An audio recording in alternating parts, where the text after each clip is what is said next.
ఉన్న బంగారాన్ని విడిపించి ఆ రోజు ఆన్లైన్ రేటుకే మేము కొంటాం. Sharma gold company.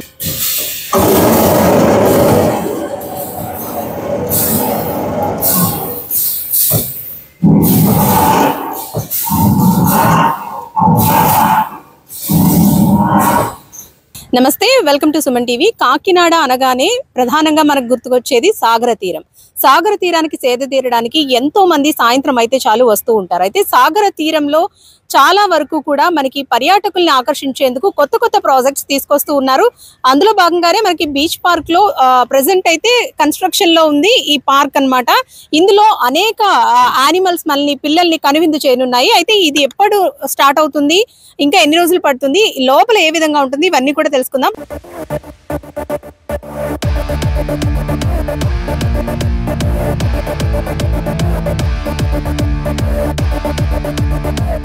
ప్రస్తుతం మనతో పాటు నిర్వాహకులు మనోహర్ గారు ఉన్నారు. మనోహర్ గారు, నార్మల్ గా ఇలాంటివి చాలా వరకు కూడా మనం వేరే వేరే సిటీస్ లో ఎక్కువగా చూస్తూ ఉంటాము, పెద్ద పెద్ద సిటీస్ లో.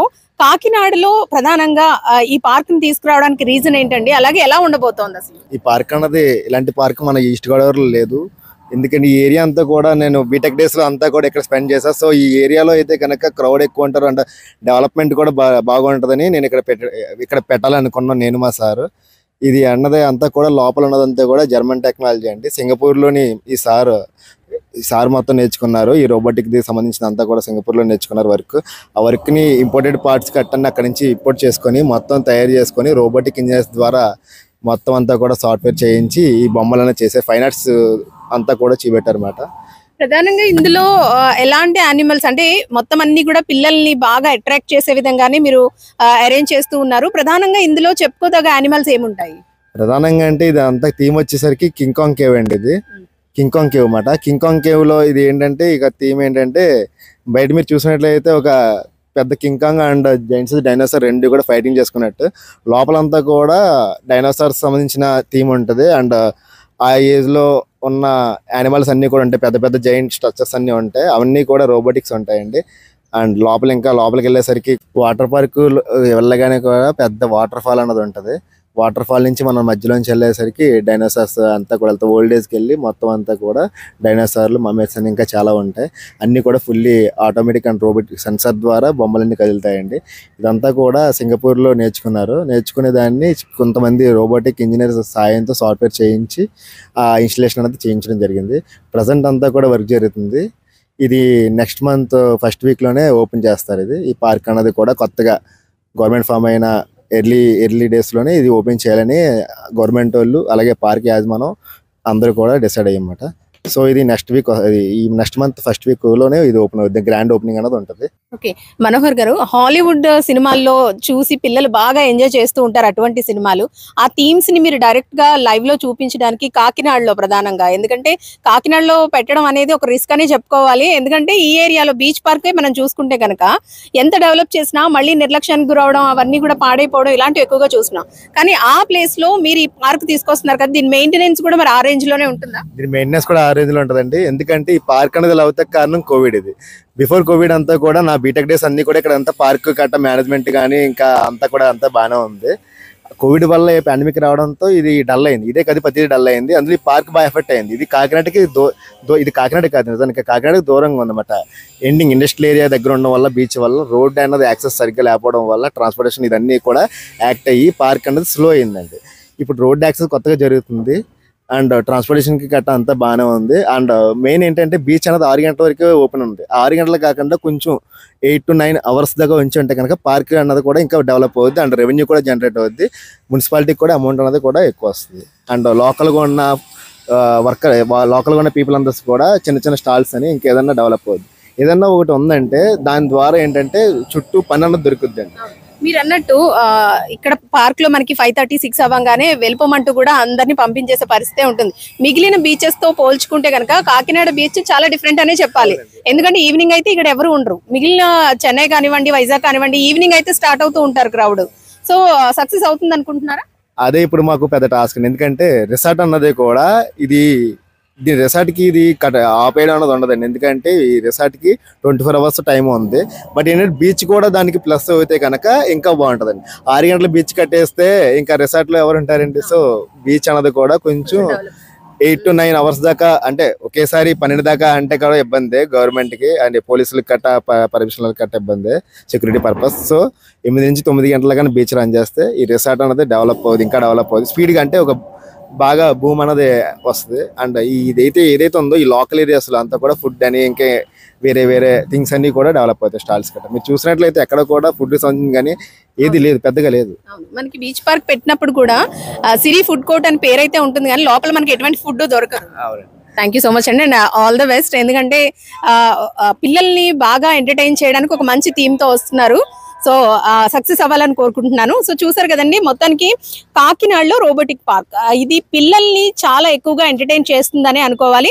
ఎందుకంటే కాకినాడలో ఈ తరహావి మనం ఎన్నడూ కూడా చూడలేదు. అంటే పెద్ద పెద్ద సిటీస్ లో ఇటువంటి రోబోటిక్ పార్క్స్ అనేవి చాలా ఎక్కువగా ఉంటాయి, కానీ కాకినాడలో ప్రప్రథమంగా స్టార్ట్ చేస్తున్నారు. నెక్స్ట్ మంత్ ఇది స్టార్ట్ అవ్వబోతుంది. అయితే లోపల ఏ విధంగా ఉంటుంది, ఎలాంటి థీమ్ ఉంటుంది, ఇవన్నీ కూడా చూద్దాం రండి.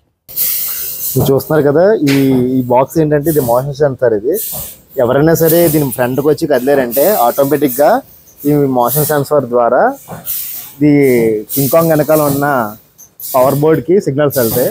దాంట్లో పవర్ బోర్డ్లో ఉన్న పికప్కి సిగ్నల్స్ అంది దాంట్లో ఫీడ్ చేసుకున్న కోడింగ్ ప్రకారం ఈ మూమెంట్స్ అన్నవి ఎంత ఉండాలి, వాయిస్ కూడా వస్తుంది. ఇప్పుడు మనం వాయిస్ ఆపేస్తాం, వాయిస్ కూడా వస్తుంది. సో ఇది మొత్తం అంతా కూడా ఈ సెన్సార్ యాక్టివేట్ అవ్వడం వల్ల ఈ 2 బొమ్మలన్నీ కలుతాయి అన్నమాట.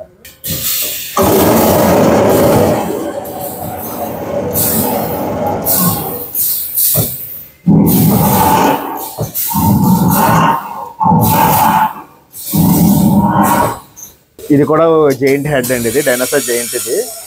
దీని యొక్క స్పెషాలిటీ ఏంటంటే ఒక్కొక్క దానికి ఒక మూమెంట్ ఉంటుంది. ఇది ఏంటంటే నోరు తెరవడం, కదలడం, పైకి కిందకి వెళ్ళడం అనేది ఉంటుంది అన్నమాట. ఒక్కొక్క బొమ్మకి ఒక్కొక్క మూమెంట్ అనేది ఉంటుంది, దాని సిగ్నేచర్ మూమెంట్ అనేది ఉంటుంది అన్నమాట. దాన్ని బేస్ చేసుకొని మేము ప్రోగ్రామ్ చేస్తాం. ఎక్కువ టైం కట్ట సెట్ చేసుకొని యాంగిల్ కట్ట చూసుకొని పెడతామండి. అన్నీ కూడా సెన్సార్ అన్నమాట.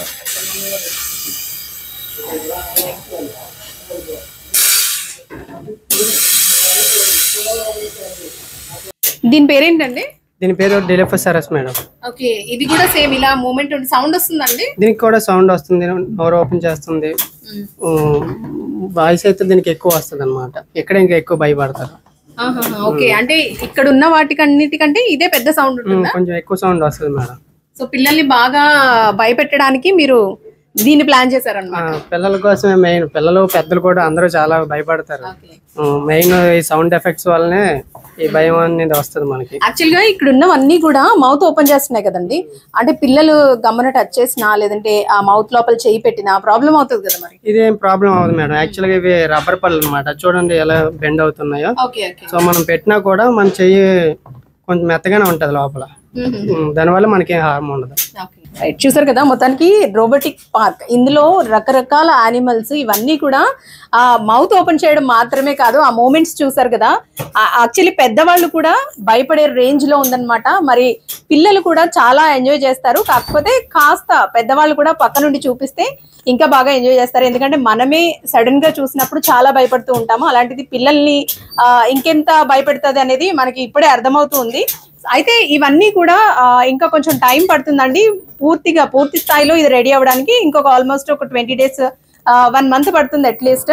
సో మనకి కాకినాడలో ఈ తరహా పార్క్స్ అనేవి ఎక్కడా లేవు. రోబోటిక్ మొత్తం అంతా కూడా రోబోటిక్ సెన్సార్ అన్నమాట. అంటే మనం జస్ట్ వాటి ముందు నుంచి వాక్ చేసుకుని వెళ్తూ ఉంటే వీటి మూమెంట్ అనేది మనకి తెలుస్తూ ఉంటుంది. ఇప్పటి వరకు హాలీవుడ్ మూవీస్ లో మాత్రమే చూసిన కింగ్ కాంగ్ కానివ్వండి, ఇలాంటివన్నీ కూడా ప్రస్తుతం కాకినాడలో పిల్లల్ని కనువిందు చేసేందుకు ఇంకొక 1 month లో రెడీ అయిపోతుందండి. మరి ఇంకెందుకు ఆలస్యం, కాకినాడలో పర్యాటకం కూడా పెరుగుతోంది. ఈ తరహా పార్క్స్ కానివ్వండి, ఎంటర్టైన్మెంట్ పార్క్స్ అనేవి ఎక్కువగా కన్స్ట్రక్ట్ అవుతూ ఉన్నాయి. మనకి శిల్పారామంలో వాటర్ వరల్డ్ కానివ్వండి, లేదంటే ఇప్పుడున్న ఎన్టీఆర్ బీచ్ లోని బీచ్ పార్క్ లో ఏర్పాటు చేస్తున్న ఈ రోబోటిక్ పార్క్ అనేది పిల్లల్ని మరికొద్ది రోజుల్లోనే ఎంటర్టైన్ చేసేందుకు సిద్ధంగా ఉంది. కెమెరా పర్సన్ చిన్నతో అనుశ్రీ, సుమన్ టీవీ, కాకినాడ.